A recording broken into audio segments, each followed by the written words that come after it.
नमस्कार। आज हम आपसे स्टैटिस्टिक्स में स्टैंडर्ड स्कोर्स के बारे में बात करेंगे। देखिए, स्टैंडर्ड स्कोर्स क्या होते हैं कि स्टैटिस्टिक्स में आप जानते हैं स्टैंडर्ड डेविएशन हम निकालते हैं और स्कोर्स को स्टैंडर्ड डेविएशन के टर्म्स में भी बताया जा सकता है कि कोई स्कोर अपने मध्यमान से मीन से कितने स्टैंडर्ड डेविएशन आगे है ना। ये मध्यमान है किसी डिस्ट्रीब्यूशन का, तो स्कोर अगर यहाँ पे लाई करता है तो हम उसको कह सकते हैं कि वो अपने मध्यमान से 1 सिग्मा पे है। यहाँ लाई करता है तो हम कह सकते हैं मध्यमान से +2 सिग्मा पे। यहाँ लाई करता है तो हम कह सकते हैं +3 सिग्मा पे। इधर लाई करता है अगर मध्यमान से कम है और स्टैंडर्ड डेविएशन की एक वैल्यू के बराबर कम है ना। सपोज मान लीजिए कि मध्यमान 50 है और स्टैंडर्ड डेविएशन 10 है, तो अगर कोई स्कोर 40 है तो -1 सिग्मा पे लाई करेगा। इसका मतलब हम उसको कह सकते हैं स्टैंडर्ड स्कोर की टर्म्स में कहें कि वो वैल्यू -1 सिग्मा है ना, तो वो एक स्टैंडर्ड स्कोर कहलाएगा।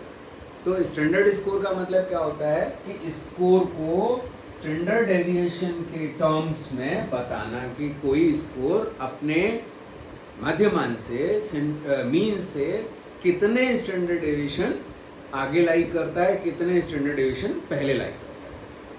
तो स्टैंडर्ड डेविएशन के टर्म्स में जब हम बताते हैं स्कोर्स को मध्यमान से कितने विचलित हैं, कितने डेविएटेड हैं वो, तो जब हम ये स्टैंडर्ड डेविएशन के फॉर्म में बताते हैं तब हम कह सकते हैं उनको स्टैंडर्ड स्कोर्स कह सकते हैं। तो स्टैंडर्ड स्कोर्स का मीनिंग तो है number of standard deviations by which the value of a raw score deviates from the mean value।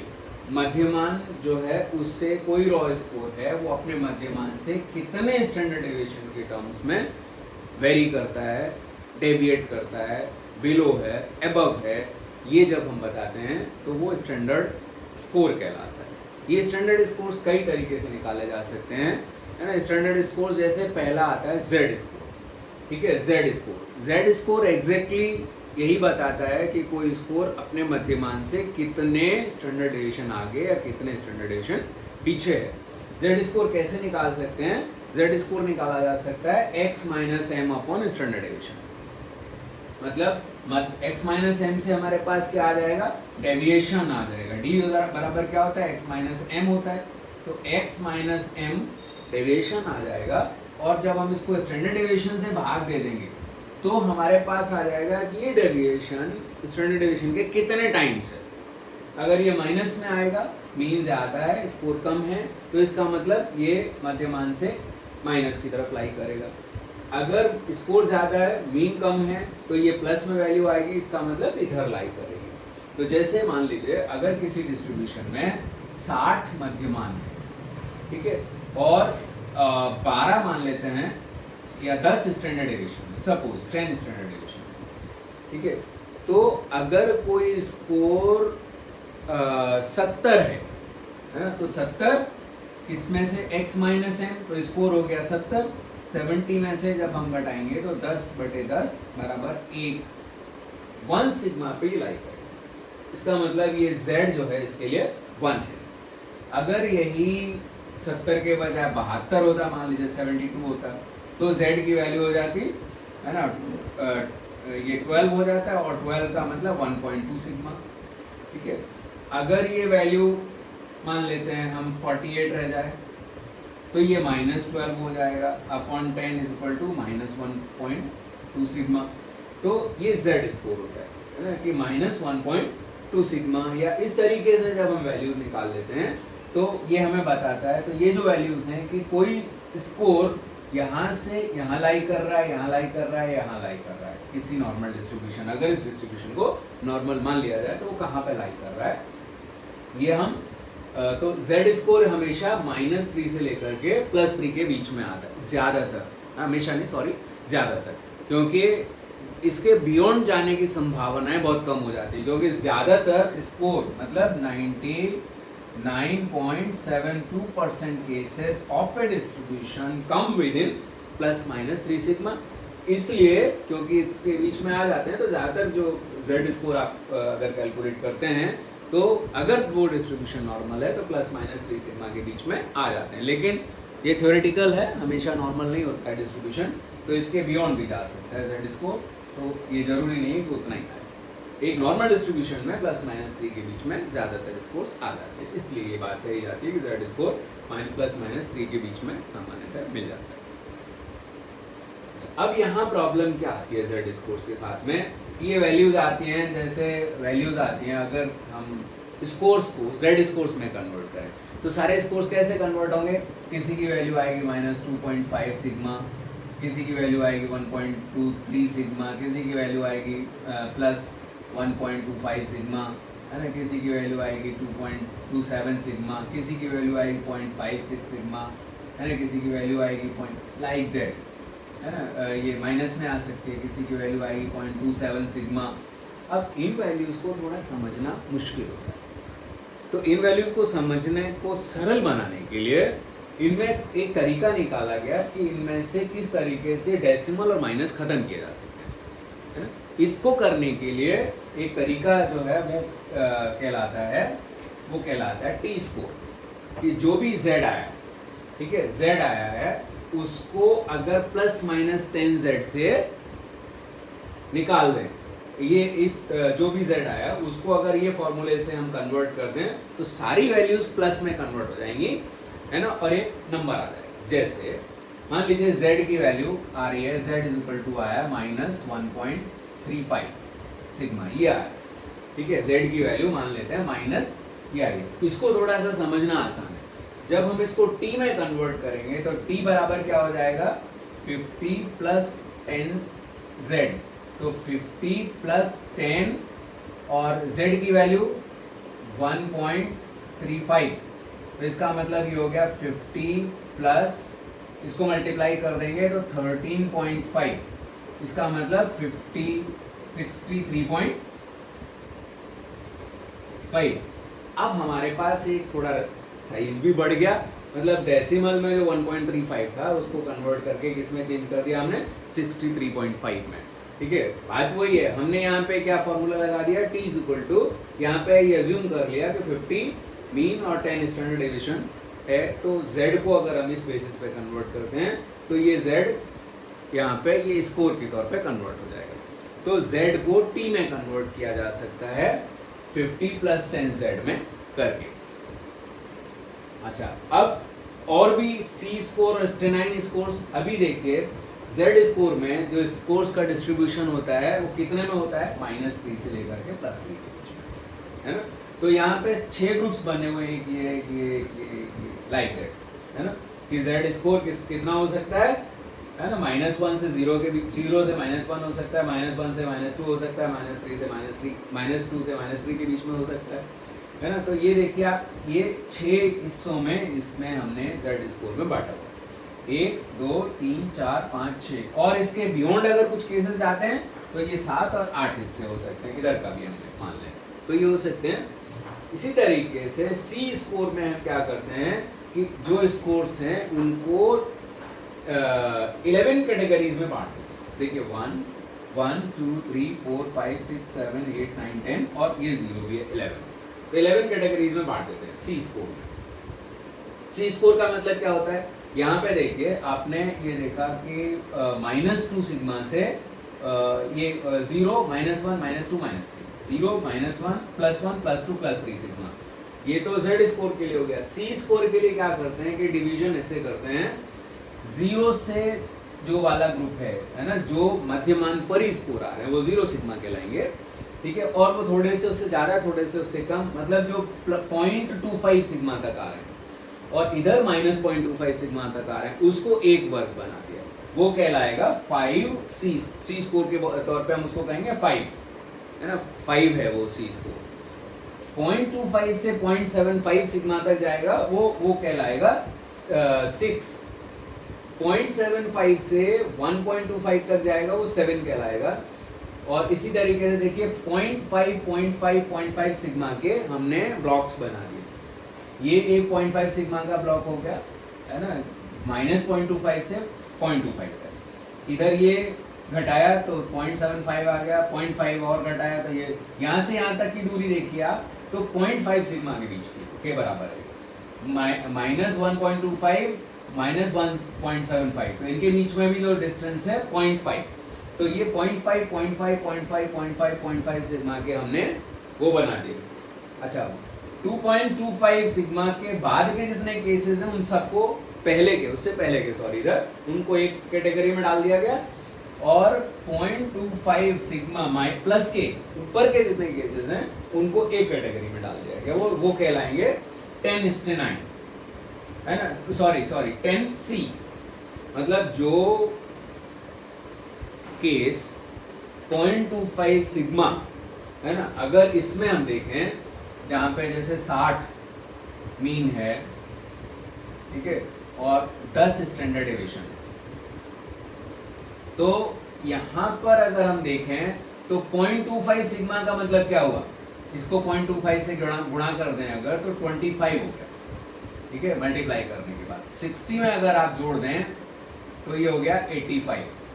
इसका मतलब क्या हुआ कि 85 एंड अबव के जितने लोग हैं उन सबको हम क्या कह सकते हैं, 10C स्कोर उनका कहलाएगा। C स्कोर में जब हम उनको कन्वर्ट करेंगे तो वो सारे 10C कहलाएंगे, है ना। इसी तरीके से हम निकाल लेंगे कि वो कहाँ पर लाई करता है।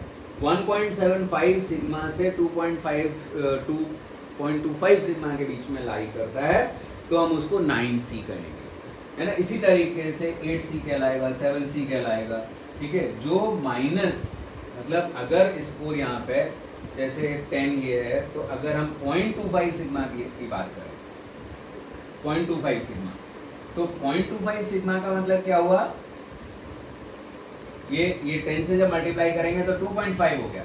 इसका मतलब क्या हुआ, 2.5 घटा दीजिए, यहाँ इधर की तरफ चलिए, तो 2.5 मतलब 57.5 से लेकर के जोड़ दीजिए 62.5। ये जो केसेस हैं इस डिस्ट्रीब्यूशन के, इनको हम क्या नाम दे सकते हैं, 5C, है ना। इस तरीके से हम ये स्कोर्स को दे सकते हैं। इनको निकालने का तरीका क्या होता है ना, कि किसी C स्कोर को अगर हम निकालना चाहते हैं तो C स्कोर निकाला जा सकता है 5 + 2Z, C = 5 + 2Z, ठीक है। Z अभी बताया, ये हो गया Z, ठीक है। तो अगर मान लीजिए जैसे यहीं पे अगर 62 किसी का स्कोर है, ठीक है, तो इसका मतलब वो 0.2 सिग्मा पे लाई करेगा, है ना, कि 62 2 ज्यादा है और 10 की वैल्यू ये 0.2 सिग्मा पे लाई करेगा, क्योंकि 2 ज्यादा है और 1 सिग्मा की वैल्यू 10 है ना। यहाँ पे मीन हमारा एजम्पशन क्या चल रहा है, mean plus mean is equal to 60 and standard deviation is equal to 10। तो ये 62 कहाँ लाई करेगा, अगर आप इसमें देखेंगे तो 60 तो मीन पे आ गया और 2 ज्यादा है, तो z इसका हो गया x - m अपॉन सिग्मा, तो x हो गया 62, मीन हो गया 60, सिग्मा हो गया 10, तो 2/10 इज इक्वल टू 0.2 सिग्मा पे लाई करेगा। तो इसका z स्कोर तो 0.2 सिग्मा कहलाएगा, ठीक है। इसका C स्कोर क्या कहलाएगा वो हम निकाल लेते हैं। तो C स्कोर क्या कहलाएगा, C स्कोर कहलाएगा 5, यहाँ पे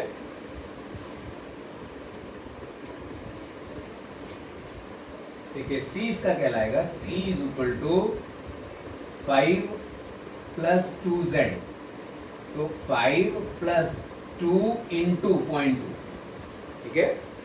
Z की वैल्यू कितनी है, 0.2, तो ये हो गया 5 + 0.4, 2 × 0.2, तो इसका 0.4 आ गया, तो इज इक्वल टू हो गया 5.4, है ना। इसका जो C स्कोर कहलाएगा वो 5.4 कहलाएगा। तो हम इस तरीके से C स्कोर्स निकाल सकते हैं, ठीक है। इसी तरीके से स्टेनाइन स्कोर होता है, ठीक है। स्टेनाइन का मतलब होता है स्टैंडर्ड 9, स्टेनाइन का मतलब है स्टैंडर्ड 9। यहाँ पे हमने इसमें ज़्यादा फर्क नहीं है, देखिए C स्कोर और स्टेनाइन स्कोर में कोई खास फर्क नहीं है। C स्कोर में ये जो ऊपर का जो माइनस पहले का और बाद का एक जो ग्रुप है वो कम कर दिया गया। देखिए यहाँ पे अगर आप देखें तो स्टेनाइन 9 में कौन से केसेस आ रहे हैं, जो 9 और 10 सी में आ रहे हैं वो दोनों।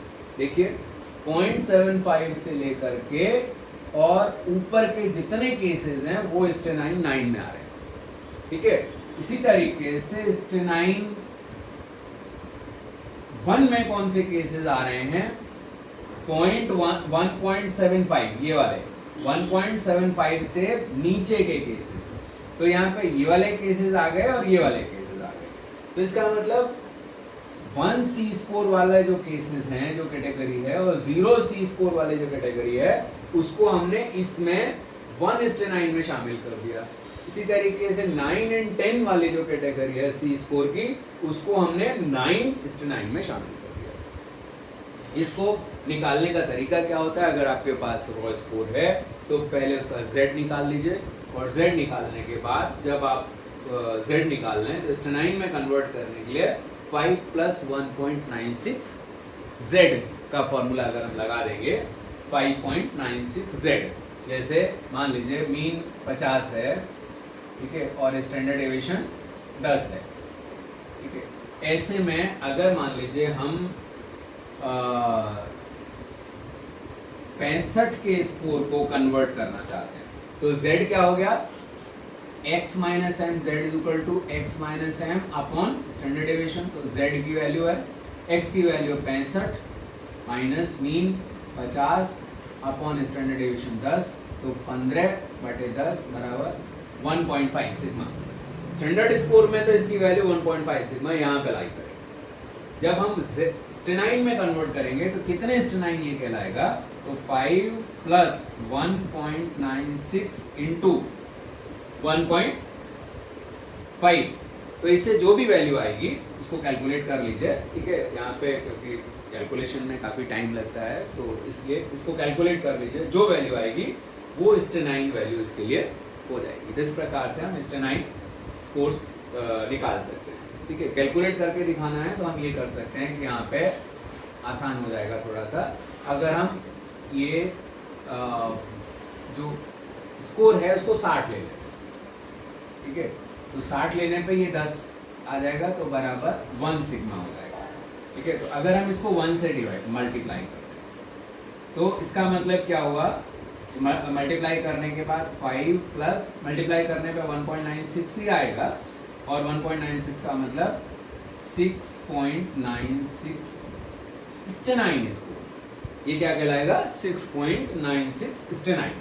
तो इस कोर्स को हम स्टेनाइन में कन्वर्ट कर सकते हैं, इस कोर्स को हम सी स्कोर में कन्वर्ट कर सकते हैं, जेड स्कोर में कन्वर्ट कर सकते हैं। इनका इस्तेमाल आप देखेंगे, अगर आपने टेस्ट देखे होंगे तो जो नॉर्म्स बनाए जाते हैं टेस्ट में, पॉपुलेशन पर जब टेस्ट को एडमिनिस्टर किया जाता है और टेस्ट के नॉर्म्स बनाए जाते हैं, तो उसमें आपको नॉर्म्स में है ना जेड स्कोर के टर्म में नॉर्म्स आपको मिलेंगे, सी स्कोर के टर्म में मिलेंगे, स्टेनाइन स्कोर के टर्म में मिलेंगे। मतलब स्टेनाइन स्कोर के बेसिस पे 9 कैटेगरीज अगर वर्ग बना दिए जाएं, नाम दे दिए जाएं कि इसमें आने वाले विद्यार्थी ये कहलाएंगे, इसमें आने वाले विद्यार्थी ये कहलाएंगे, अन्य केसेस ये कहलाएंगे। तो हम 9 कैटेगरीज में बना रहे हैं तो हम स्टेनाइन का इस्तेमाल कर सकते हैं। 11 कैटेगरीज में बना रहे हैं तो सी स्कोर का इस्तेमाल कर सकते हैं, ठीक है। जेड स्कोर के बेसिस पे तो हम बता ही सकते हैं। तो इस तरीके से हम पॉपुलेशन में, है ना, एक नॉर्मल डिस्ट्रीब्यूशन में वो इंडिविजुअल कहाँ पे लाई करेगा, ठीक है, अपने मध्यमान से कितनी दूरी पे कोई एक स्कोर है, वो अपने मध्यमान से कितनी दूरी पे स्टैंडर्ड स्कोर के टर्म में, सिग्मा के टर्म में कहाँ पे लाई करेगा, ये इन स्टैंडर्ड स्कोर से पता किया जा सकता है। Thank you very much.